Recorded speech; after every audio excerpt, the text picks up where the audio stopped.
In the days leading up to the inauguration of President-elect Joe Biden, the National Guard has descended onto Washington, D.C., fortifying Capitol Hill.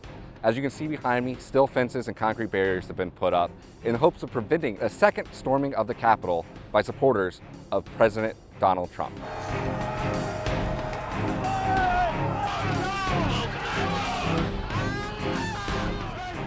Since the January 6th riot, the entire D.C. National Guard has been activated in defense of the Capitol. As many as 20,000 members of the National Guard from D.C. and neighboring states have deployed to the Capitol to provide security in case a second attempt to violently overturn the election takes place. D.C. will soon see more than double the amount of U.S. service members defending its streets than are currently deployed to Iraq and Afghanistan combined. The FBI has warned of armed protests taking place in D.C. and in all 50 state capitals in the nation starting January 17th and lasting through the January 20th inauguration of President-elect Biden. The members of the National Guard directly defending the Capitol will be issued rifles and wear their body armor, Department of Defense officials said.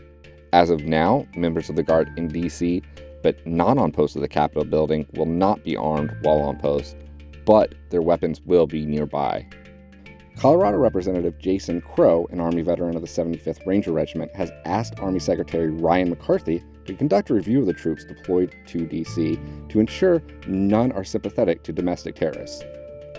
Though President-elect Joe Biden's inauguration is only days away, it is possible the National Guard could still be on duty in D.C. for weeks.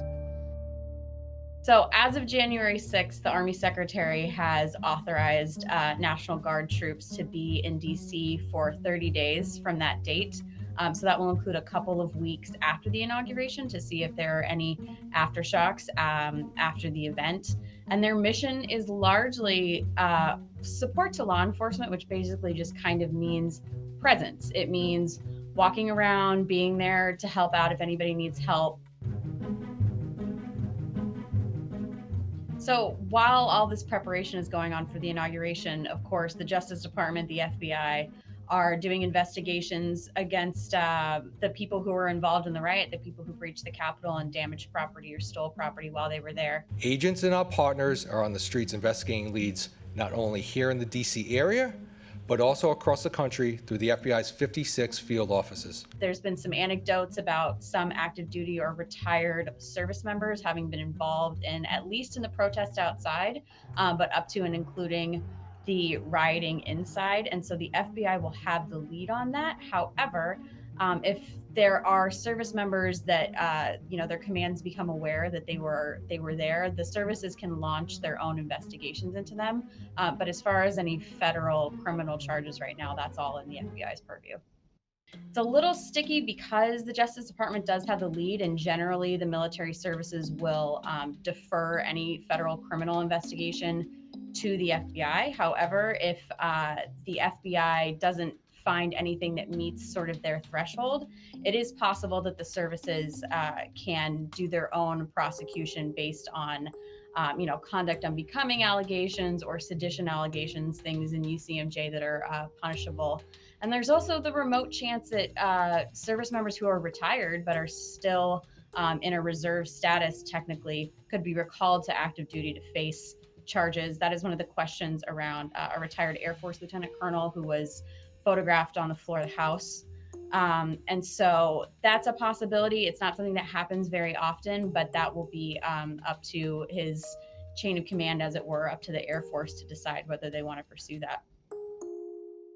There have also been a lot of questions about the National Guard's role on January 6th, where they were, why it took so long for more Guard to be able to come to the Capitol to help with clearing the building. And really the answer to that is a lot of bureaucracy. DC, because it's not a state, the mayor of DC doesn't have the authority to activate DC's National Guard. She routes that request through the Army Secretary up through the Secretary of Defense.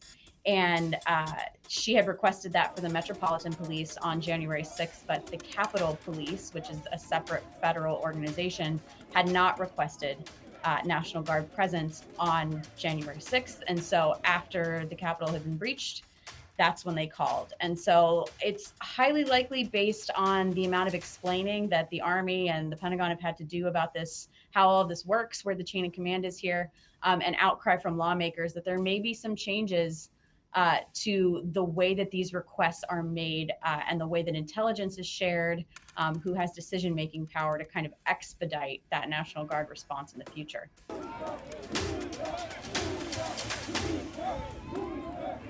As you can see here, the National Guard is out with steel fences and concrete barriers in preparation for potential future violence.